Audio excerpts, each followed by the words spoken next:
Hello. This is something kind of new to me.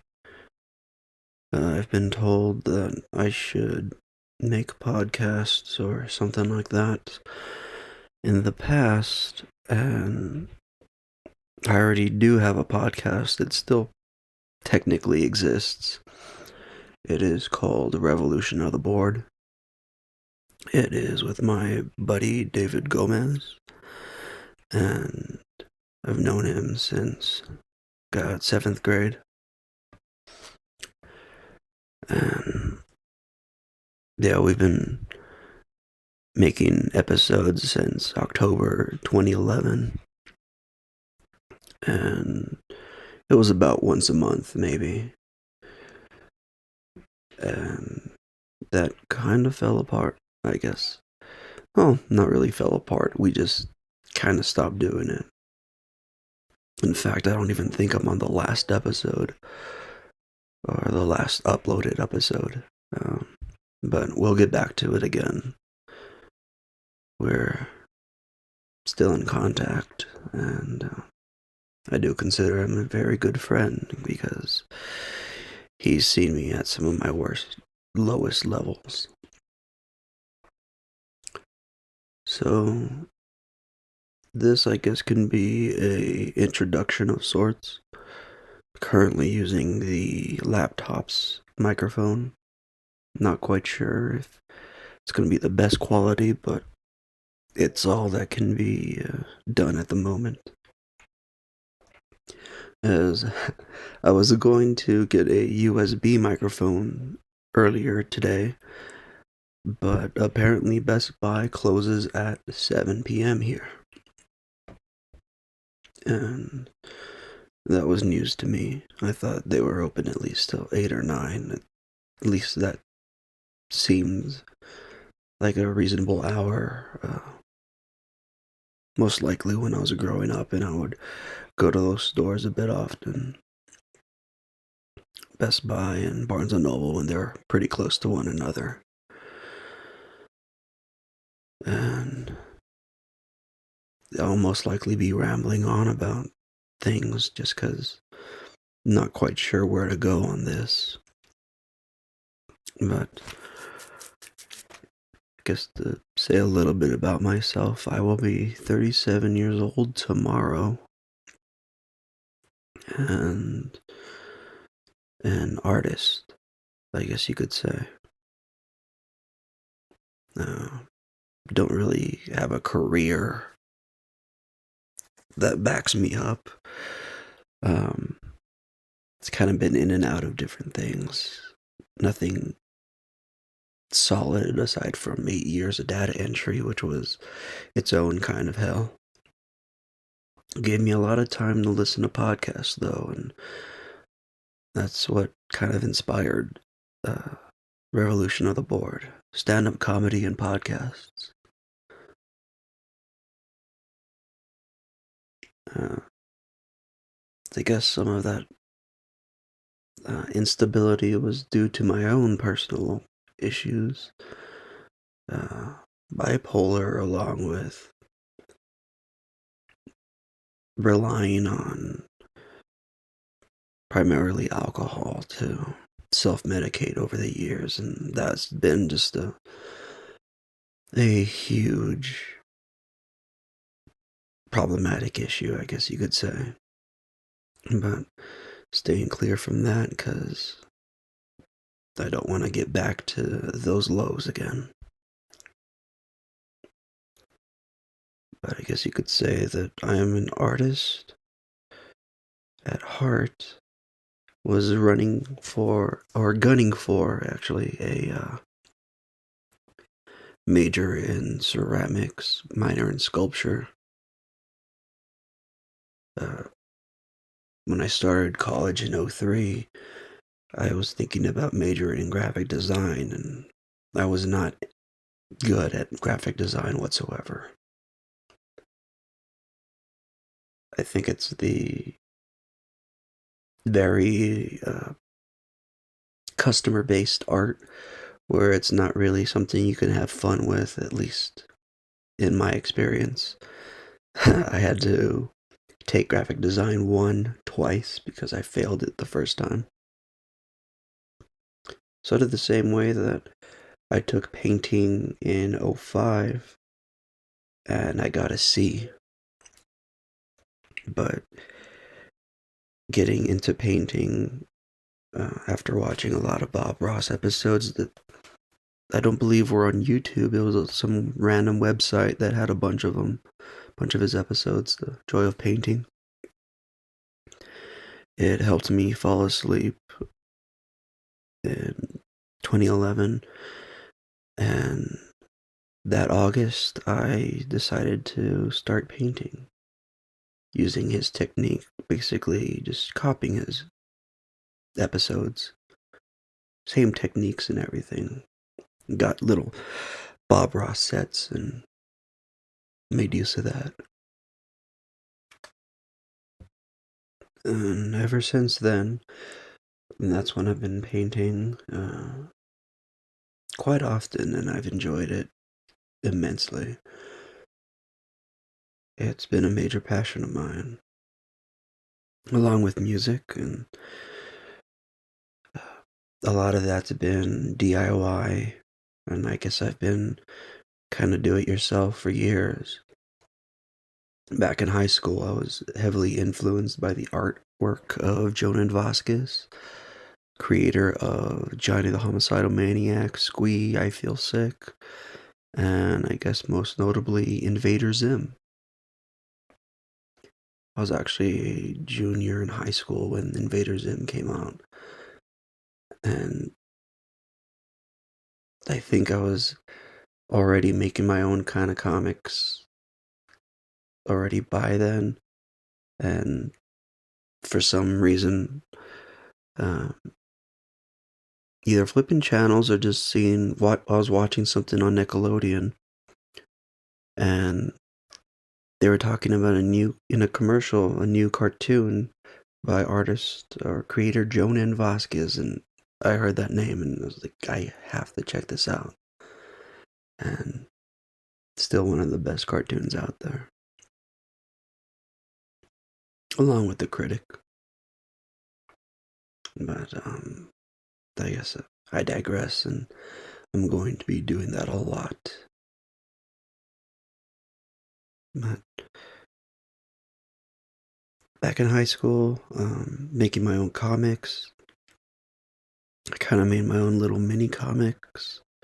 At least one that was, I think, a promo for Prosthetic Soul Man, the character I'd created back then, which was its own version of Johnny the Homicidal Maniac and Happy Noodle Boy kind of mashed together in my own weird way that involved cereal mascots. I loved breakfast cereal growing up, and still ate a lot of breakfast cereal over the years. Not so much anymore. Probably best to eat healthier at the ages that I'm climbing up. There was a point around maybe my junior year and senior year for sure, that I kind of made my own template on like 14 by 17 sheets of paper or something to print my own comics, and I even had to make my own layout and um, design the pages that I'd make copies of, so when you turn the pages, they'd be the correct panels and everything. And some of those comics I would have to staple into the carpet and then fold the staples with my thumbnails. And definitely punctured my fingers multiple times doing that stuff, but I would cut them also with a little plastic kind of cheap paper cutter that I got like at a Office Depot or something, or Office Max, or even Staples. I don't remember what it was, but just to get the I guess you would say magazine size sheet of paper folded uh, would be cut down to kind of standard comic book size, which I don't even know what that is off the top of my head anymore. I used to know. And the love of publications came from being a huge Goosebumps fan as a kid, then got really into Stephen King, and was in Yearbook and Reveille, the school's literary magazine, for 3 years, sophomore to senior year on both of those. Was in newspaper, I think, my senior year, videotech for 2 years, so instead of going to art classes and stuff like that, I really stuck to publications. It's something that I still have a passion for, where through the website Kablam, I guess, self-published uh, 2 comic books, Wasted Space and Wasted Space 2, over the span of many years.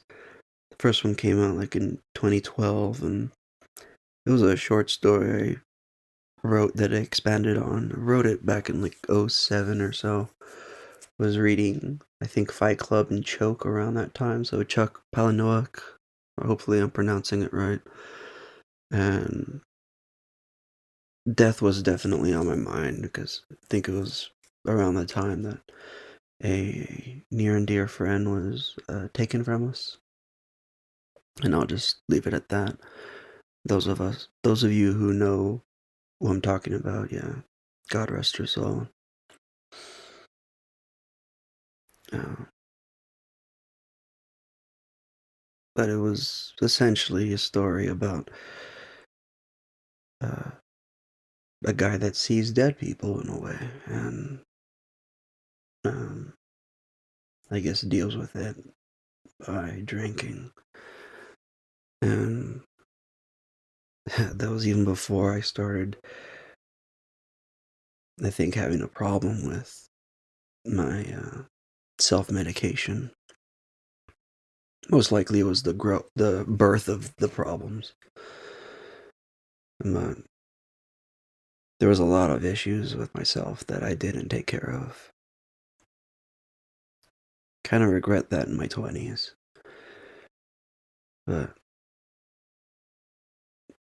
enough about that. Guess back to the art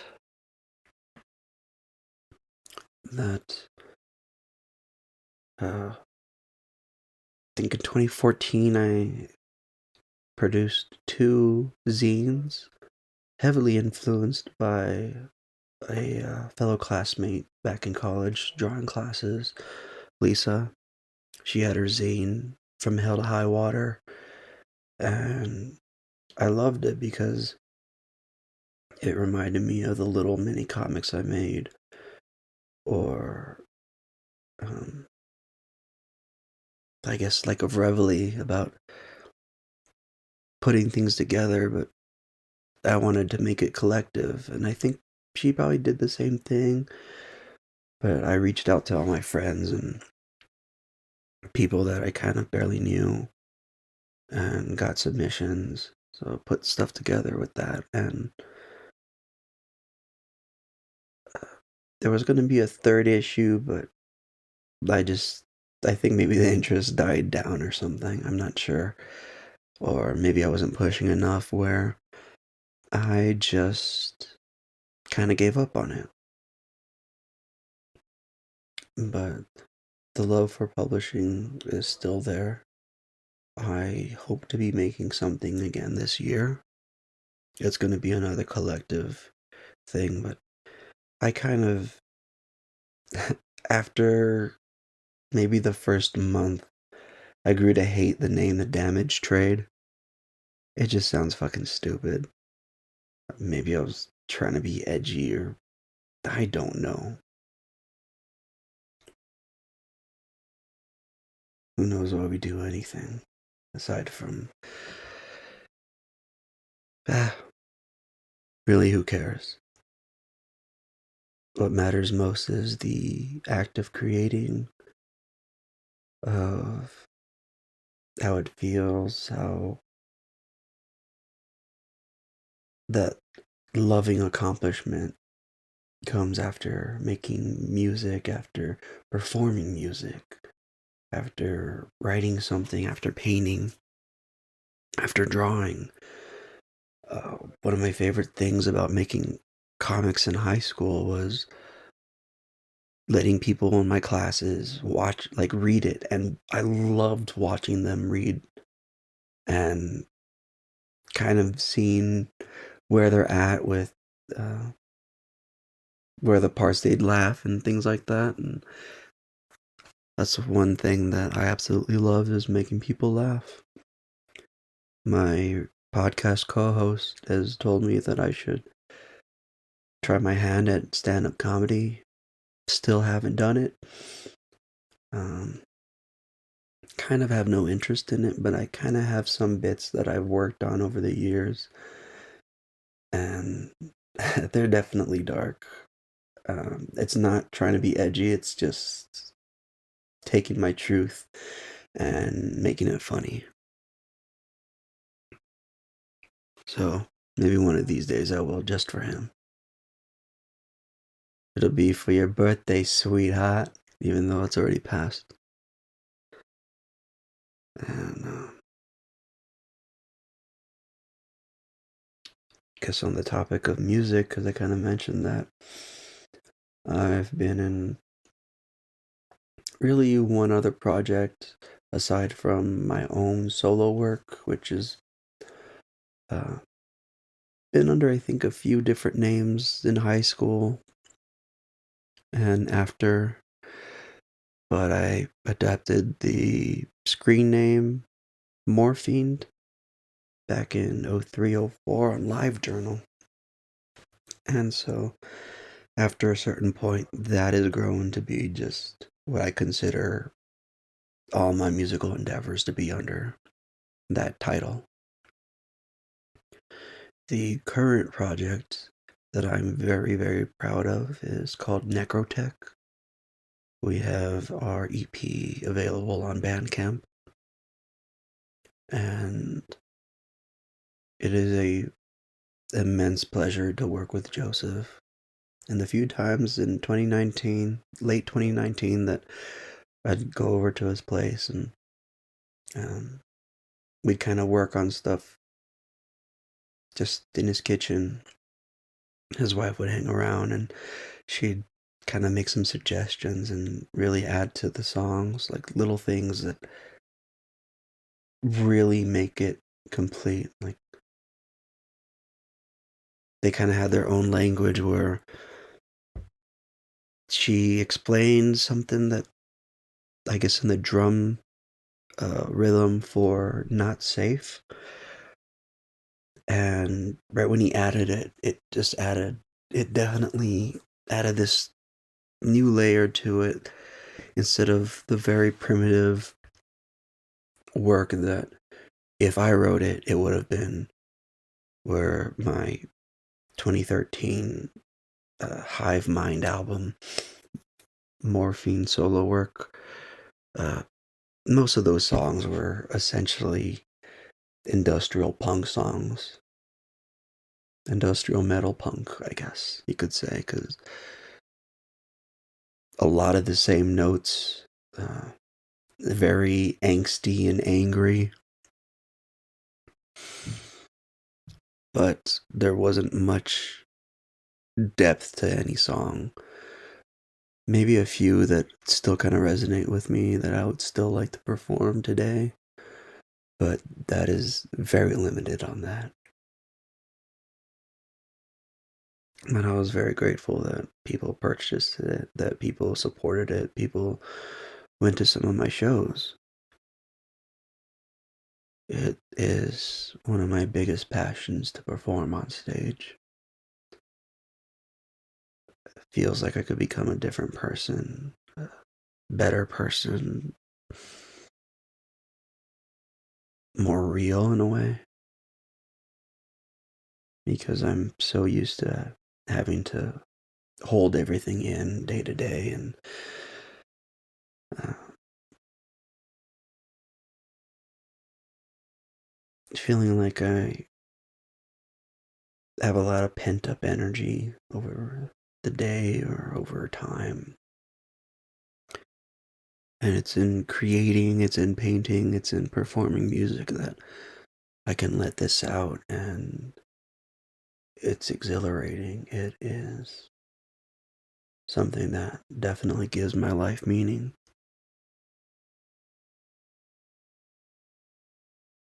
And I think I'm just gonna stop there, as I don't know who's gonna listen to this or how it's gonna be responded with or whatever. I can't even think of the right words to say. It's almost 9 o'clock and kind of past my bedtime. So used to going to sleep by this time. But hey, it's Friday. I got a weekend of relaxing and enjoying life. It's something I want to enjoy the most I can. And I've been enjoying it way more than I have throughout the years. For that, I'm eternally grateful. Thank you for listening.